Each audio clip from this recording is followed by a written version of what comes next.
C'est pas un métier, médecin. C'est quoi? Une espèce de malédiction. Quoi de neuf aujourd'hui, docteur? Mes yeux ne verront pas ce qui s'y passe. Ma langue taira les secrets qui me seront confiés. Voix de médecin, le podcast de témoignages de What's Up Doc qui vous emmène dans l'intimité de l'exercice médical. On ne fait pas la médecine sans s'ouvrir à l'autre et sans essayer de comprendre ce qui se passe chez l'autre. C'est vraiment quelque chose qui m'a été apporté par l'infectiologie et plus je fais de choses différentes et plus je trouve que c'est passionnant. Et ça nous donne du sens finalement à ce qu'on est en train de faire et pourquoi on le fait et vers où on va. Et je trouve que ça a une belle revalorisation de nos métiers de la médecine, de l'aller vers. Et c'est quelque chose qu'il faut garder. Ouais. Marie Gilbert est médecin infectiologue en ambulatoire à l'hôpital Bichat-Claude-Bernard depuis 4 ans. Une fois par semaine, elle réalise des consultations pour le SAMU social dans un espace d'accueil en plein cœur de Paris. C'est là que nous l'avons rencontrée pour parler de solidarité, de l'hôpital pendant le Covid et de la nécessité d'accepter l'échec pour devenir un meilleur médecin. Je suis médecin du SAMU social. Voilà. C'est bon, docteur. De toute façon, on a un seul médecin. Alors, faut que je j'espère qu'ils sont pas fermés. Bonjour. Ah, salut, ça va? Je posais la question. Ouais, je suis un peu à la bourre. On t'es habituée. C'est la salle de consultation, du coup, parce qu'on voulait avoir un petit bureau, mais il est... Si j'avais pas pu faire médecine, je sais pas ce que j'aurais fait de ma vie. Ça m'a toujours beaucoup attirée. Beaucoup plus sur le plan chirurgical initial, parce que j'opérais mes peluches à 6 ans, très sérieusement. C'était des otaries. Au début, c'était peut-être parce que je trouvais ça rigolo, le corps. Et après, tout au long de mon parcours, finalement, c'est beaucoup plus l'autre qui m'a intéressée, quoi. C'est comprendre comment est-ce qu'on peut apporter du soutien. C'est un mot un petit peu gros, mais à l'humanité, faire sa petite part, sa petite pierre à l'édifice. Et je trouvais qu'avoir une écoute et une empathie, c'était déjà énorme. Et je ne voyais pas comment faire ça autrement qu'en étant médecin. En fait, il y a plein de métiers du soin qui le font. C'est génial, j'aurais pu être assistante sociale en vrai. Ou psy peut-être. Mais c'est comme ça que je voyais les choses. Et je crois que dans notre représentation, en tout cas quand moi j'étais enfant, le métier d'aide à la personne, le mieux c'était médecin, quoi. Donc c'était ça qu'il fallait faire. Mais j'aurais probablement pu faire d'autres métiers.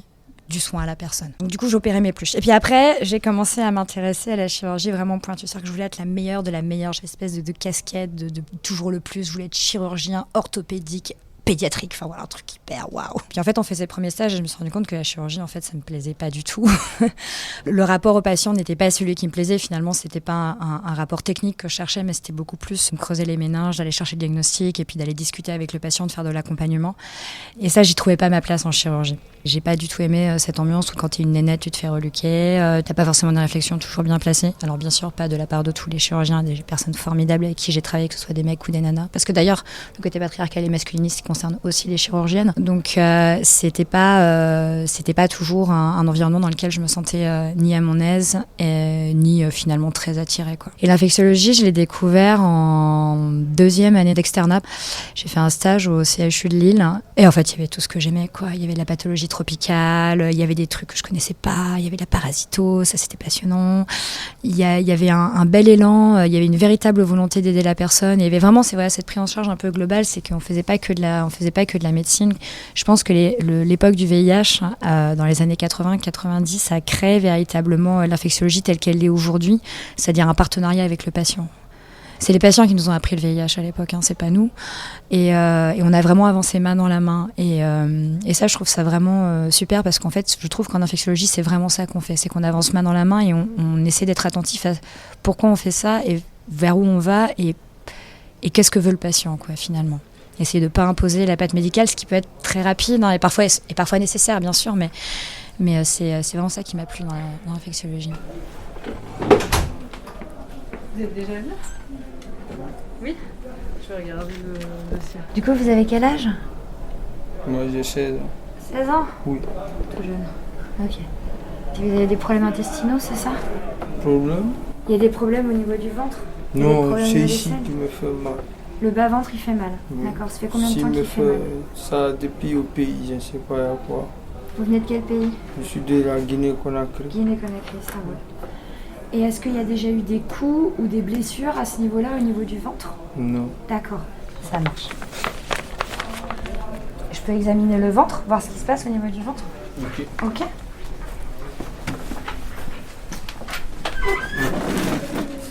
Je soulève le t-shirt, d'accord? Ok, de rien. Alors, vous vous détendez bien. Voilà, c'est bon. Est-ce que là, je crée des douleurs? Il y a des maladies, parfois il y a des infections au niveau de la vessie qui peuvent faire mal, ok? Et puis, il y a aussi des maladies parasitaires qu'on trouve par exemple en Guinée, d'accord? Et qui peuvent occasionner des douleurs comme ça à ce niveau-là. Donc ce qui serait bien, c'est qu'on fasse une analyse des urines, qu'on fasse une analyse du pipi, d'accord? Pour ça, il faut pisser dans un pot, il faut regarder ce qui se passe dedans.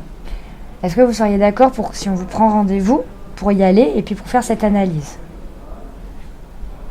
Mais voilà le problème. Moi, je dors dehors. Je Ouais. dors à l'école. Ça fait trop souffrant. Ouais. Il y a trop de poussière, mes yeux me font mal. Bah ouais, je comprends, ouais. Ouais. Vous êtes venu en France parce que ça se passait pas bien au pays? Oui. D'accord. Ok. Vous êtes venu en France pour trouver un endroit accueillant et un peu meilleur? Ok. Oui. Ouais, effectivement, les choses, elles sont pas aussi simples qu'on aimerait qu'elles le soient. Là, actuellement, j'ai vu que vous aviez fait une demande d'asile, enfin une demande au titre de mineur, c'est ça? Oui. C'est vrai que j'étais très première de classe, ce qui m'a fait un peu redescendre de mes grands chevaux. Je m'en souviens très bien, c'est ma première année de médecine, parce que j'ai fait 2 P1. Parce que ma première année de médecine, je me suis dit, waouh, facile, de toute façon, j'ai eu 17 au bac. Bon, je l'ai raté. Puis genre, j'ai bien raté, je l'ai bien raté. Et ça m'a bien calmée. Je me suis dit, en fait, il faut que tu travailles. Et ça m'a apporté beaucoup d'humilité. Et donc, ça m'a beaucoup aussi apaisé du coup sur mes échecs. C'est-à-dire que d'accepter que vous n'êtes pas la meilleure, je trouve, vous renvoie du coup à une image beaucoup plus d'acceptation quand vous êtes mis en échec sur une situation où vous dites, bah oui, en fait, je ne peux pas tout faire parfaitement et surtout, je peux pas tout savoir. Et je suis en fait, j'apprends tous les jours. Alors mal faire, ça m'arrive tout le temps parce que moi, je suis vraiment pas très douée pour les gestes. Or, je suis dans une spécialité où il faut faire beaucoup de gestes, il faut faire des ponctions lombaires. Quand j'étais néphrologue, il fallait faire beaucoup de poses de cathéter centraux, de dialyse, de médulogramme, de biopsie ostomédulaire. Et moi, en fait, j'ai hyper peur de faire mal aux gens. Et donc, du coup, si je sens qu'un patient n'est pas complètement à l'aise avec le geste que je suis en train de faire, ça me tétanise et je fais mal. Et alors, des gestes ratés, mais j'en ai pléthore à mon actif. Des ponctions lombaires ratées, des médulos enfoncés jusqu'à la garde. Ah oui, si, j'en ai fait quelques-unes des bourdes. Mais moi, j'ai jamais eu de problème à passer la main. J'ai pas assez d'ego pour me dire non, je vais la réussir à tout prix. Si jamais je vois que je m'en sors pas au bout de 2 tentatives, je préfère que ce soit bien fait par une personne à l'aise tout de suite. Il y a des patients parfois qui mettent mal à l'aise. C'est comme ça, on le sent pas. On sent une espèce de pression. Il y a des patients avec lesquels on est hyper à l'aise et ça roule tout seul. Et ça, c'est la loi de Murphy. De toute façon, un patient qui vous met mal à l'aise, c'est sûr que le geste va être raté. C'est toujours la même histoire. Alors que le patient qui a sur une ponction lombaire une colonne vertébrale en Y, pas possible, avec des angles, vous vous dites mais jamais je vais réussir cette ponction, paf, il est hyper calme. Vous dites mais non docteur, ça va passer tout seul. Et il a raison, ça passe tout seul. Finalement, on gère le stress avec le patient, parce que c'est le patient qui nous aide. On gère le stress avec les collègues. Et puis l'échec, alors en vrai, l'échec, moi, ça me passe vraiment au-dessus. Ça m'empêche pas de dormir la nuit. Et ça, c'est ce que j'essaie un peu aussi d'enseigner aux internes, aux externes ou aux étudiants quand j'en ai sous la main. C'est en fait, l'échec, c'est pas la fin du monde. Ça fait pas toi quelqu'un nul. Des échecs, tu vas en avoir toute ta vie, tu vas apprendre toute ta vie. Et c'est quand même hyper important de pouvoir être en paix avec ça, quoi. Parce que si tu veux tout le temps faire parfaitement, fais pas d'études de médecine. Enfin, je veux dire, va directement voir les patients. Ça veut dire que t'es trop fort, t'as rien à apprendre.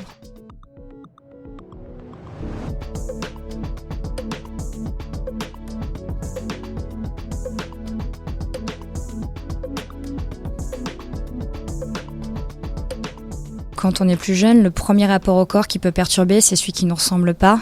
Donc oui, je pense que les premières fois que j'ai dû examiner des patients très âgés, nus, vulnérables, potentiellement souillés, les premières personnes qui ont été le plus difficiles, je pense, à gérer, c'est les patients qui étaient dans des états de confusion ou dans des états de démence importants.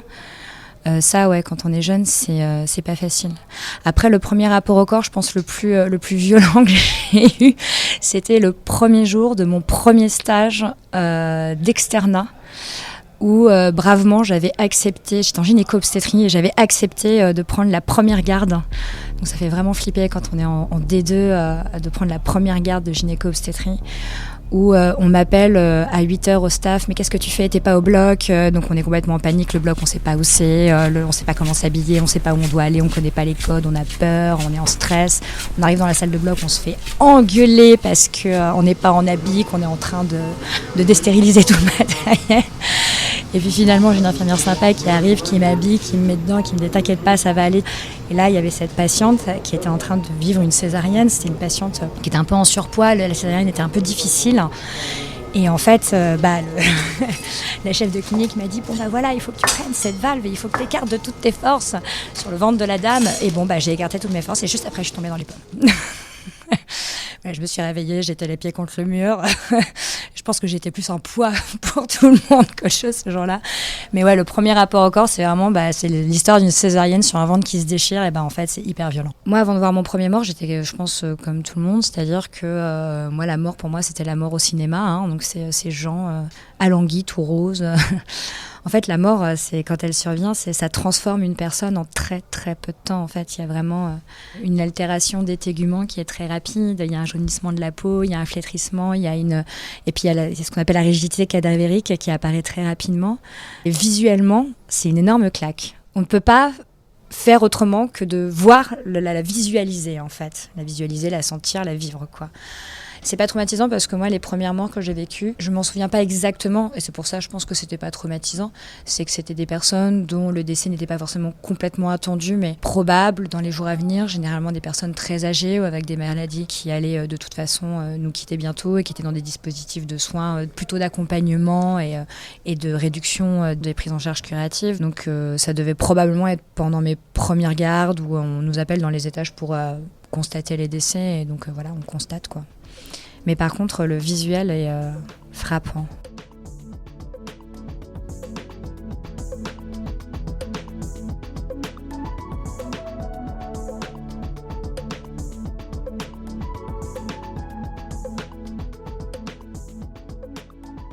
Et donc, entre mon internat et mon assistanat, j'ai un an de battement parce que voilà, c'est un peu le jeu des postes, j'y avais pas de place tout de suite. Je m'étais dit, la vie m'offre une année, je vais la prendre et en faire ce que je veux. Sachant pas trop par où commencer, j'appelle une de mes collègues qui s'appelle Armelle Pasquet, qui est l'ancienne responsable du pôle santé du SAMU social de Paris. T'as pas un poste sous-payé pour moi au Lance-Pierre pendant un an. Elle a été super, elle m'a fait rencontrer donc le professeur Yazdan Panac, le chef de service du service de maladies infectieuses et tropicales de Bichat, et qui m'a proposé de me prendre en tant que praticienne attachée à Bichat. Puis au bout de 3 mois, on s'est pris la vague Covid dans la figure. Nous sommes en guerre. Et la nation soutiendra ces enfants qui, personnel soignant, en ville, à l'hôpital, se trouvent en première ligne dans un combat qui va leur demander énergie, détermination, solidarité. Commencer à travailler en plein milieu d'une pandémie mondiale, et alors quand on est infectiologue, c'est le feu. Enfin, en fait, moi, sur mon CV, je pourrais jamais rêver mieux, en fait. Il n'y a rien qui aurait pu être plus formateur. On a décidé d'ouvrir un service pour pouvoir accueillir des patients qui n'étaient pas assez graves pour être hospitalisés, mais qui étaient suffisamment comorbides pour risquer de mal évoluer. Et donc le but, c'était quand même pouvoir continuer à les suivre. Et donc du coup, on avait mis ça en place. On a constitué une petite équipe de personnes médicales. On a recruté des paramédicaux et puis on a lancé le rêve ambulatoire et ça tournait du feu de Dieu. Et on a des externes qui sont revenus bosser alors qu'ils n'étaient pas obligés. Tous les chirurgiens qui étaient du coup en arrêt complet parce que les blocs ne tournaient plus descendaient dans les unités de réanimation, retournaient les patients quand il fallait leur faire du décubitus ventral pour les aider à mieux respirer en réa. Il y avait des anesthésistes qui brancardaient. Enfin, en fait, tout le monde a un peu changé de métier ce jour-là pour qu'on se débrouille, quoi. Donc, notamment cette unité ambulatoire où, en fait, on s'est fait suffisamment confiance les uns les autres pour se dire que ça allait aller, même si on n'avait pas forcément fait nos preuves depuis longtemps. C'était une belle histoire, quoi. Ça a créé une espèce d'ambiance extrêmement intense d'équipe. On a eu une solidarité. Bon, déjà, il y a eu la solidarité nationale et internationale absolument folle qu'on a vécue, qui était ultra galvanisante et qui était un moment... je pense vraiment exceptionnel, en tout cas pour nous les médecins et les équipes paramédicales, parce que ça nous a beaucoup porté dans ces périodes qui étaient quand même extrêmement difficiles, qui a créé des amitiés, des solidarités extrêmement fortes. Et en fait, moi, je suis sortie de cette année-là rincée, et j'avais qu'une envie, c'était revenir. Enfin, c'était de revivre ça, alors, pas le Covid, hein, qu'on s'entende bien, mais de revivre cette ambiance d'équipe et de très grande... une grande famille, en fait. Hein. Taquet, Manon, taquet. Lâche rien. suis infirmière au SAMU social de Paris et j'ai appelé pour prendre un rendez-vous pour un patient qui est déjà venu chez vous. Oui, c'est lui. Ok, bah super, merci beaucoup madame. Au revoir, bon après-midi. Charmante cette secrétaire. Parfois, elles sont Parfois, les secrétaires ne sont pas toujours sympathiques. Ok. Donc ça sera Super. au même hôpital que celui où vous êtes allé la dernière fois, monsieur. À l'hôpital Cochin sur la ligne 6. Vous parlez un peu français ? Un petit peu. Actuellement, moi, je suis infectiologue à l'hôpital Bichat Claude Bernard, donc ça fait partie du groupe APHP. Moi, je suis médecin ambulatoire. Donc moi, par exemple, mon planning hebdomadaire, eh bien, le lundi matin, je fais des consultations dans le cadre du dispositif Parcours Santé Sexuelle. C'est un dispositif qui a été monté par le docteur Claire Tanté, qui en fait permet d'accueillir et de prendre en charge des femmes qui ont été victimes de violences sexuelles ou d'excision sur le parcours migratoire ou au cours de leur vie. L'après-midi, je suis donc ici, où nous sommes actuellement, à la halte de jour, où je réalise pour le SAMU social de Paris en tant que médecin vacataire des consultations médicales et d'orientation pour des patients donc dépourvus de droits communs. Le mardi, je m'occupe de la consultation d'urgence du SMIT. Le mercredi, je suis un jour off, et ça c'est vraiment super quand on est en ambulatoire parce que ça nous permet de rattraper tout le temps et toutes les consultations qu'on n'a pas eu le temps de rédiger, l'organisation des HDJ et puis travailler un peu sur bien sûr les projets personnels, la recherche, les thèses quand il y en a, enfin ce genre de choses. Le jeudi c'est hôpital de jour et le vendredi c'est ma consultation personnelle, donc c'est vraiment de l'infectiologie tout venant avec une grosse valence VIH puisque Bichat est un hôpital très axé sur la recherche et la prise en charge des patients VIH notamment. Et j'ai été très séduite justement par cette possibilité de faire de l'ambulatoire ou d'ailleurs l'hospitalier et l'ambulatoire, mais en tout cas d'avoir une pluralité dans l'exercice. Vous avez un patchwork de choses, vous pouvez aussi avoir une certaine liberté à les choisir. Moi, là, dans mon parcours, par exemple, dans mon planning, je ne fais pas de consultation tropicale, retour tropical, je ne fais pas de consultation de vaccination, mais je pourrais éventuellement y prétendre. Et j'ai des collègues qui en font parce que ça les intéresse plus ou parce qu'ils s'y épanouissent plus. Et donc voilà, c'est aussi Bichat qui m'a apporté cette possibilité de le faire et j'ai sauté sur l'occasion parce que c'est formidable de pouvoir étendre le champ des possibilités et de jamais s'ennuyer, tout simplement. Plus je fais de choses différentes et plus je trouve que c'est passionnant. Par exemple, c'est que j'ai été vachement frappée de me dire, mais en fait, pendant mes études de médecine, il n'y a personne qui m'a montré ni qui m'a expliqué ce que c'était une excision, alors que ça concerne une proportion de femmes énorme en France. J'ai pas de chiffres à vous donner, j'en ai aucune idée, mais c'est loin d'être négligeable, surtout qu'on a une population très importante en France d'origine africaine subsaharienne. Par exemple, il n'y a même pas un chapitre en gynécologie à l'ECN sur lequel on parle de ça. Et j'ai trouvé ça effarant, en fait. Et je me suis dit, mais c'est quand même dommage, il y a plein de choses à apprendre encore. Alors ça, c'est super, par contre, il faut toujours continuer à apprendre des choses, mais peut-être qu'on a une médecine un peu centrée, ce qui est naturel et ce qui est normal sur nos visions, probablement très blanche, encore un peu patriarcale, et qu'on a besoin je pense, d'aller creuser d'autres choses. Et la médecine de précarité, la médecine de santé de la femme est peut-être quelque chose qui manque encore aujourd'hui dans nos manuels. La dernière fois que monsieur est venu, c'était pour des problèmes dentaires. Non, problème maintenant, c'est un peu quelque chose. D'accord, ça c'est nouveau. Buraya geldim, Türkiye'de de vardı bir sene. Biraz daha fazlalaştı. Kaç ay? Bir sene, 1,5 senedir falan var. Un an. Ça fait İki un sene an. ya. D'accord. C'est après le travail, c'est ça que ça survient. Vous faites quoi comme travail? Bâtiment. Bâtiment. Bâtiment. D'accord.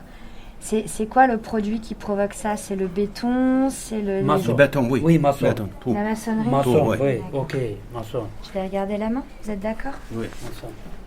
Est-ce qu'il y en a ailleurs? Comment? Est-ce qu'il y en a ailleurs sur le corps? Voilà. Que? Est-ce qu'il y en a ailleurs sur le corps? Est-ce qu'il y en a sur les bras, les jambes? Est-ce qu'il y en a ailleurs? Un autre endroit? Non. Bir burada mı var? Burada ya, yok başka Ya, yerde. Bazen ya, öyle işte Juste ça. burada var, küçük küçük burada var. Bir de buradan bazen un oluyor. petit peu quand même, ok. Il y en a un petit peu sur les doigts, d'accord. Tozdan falan oluyor. Ok, ça marche. Ouais, je pense que c'est de la dyshydrose encore. On a des dermocortes. Ouais, normalement, ouais.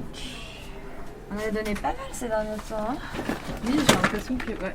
C'est l'hiver, c'est la saison du sérum fille, et puis l'été, c'est l'été.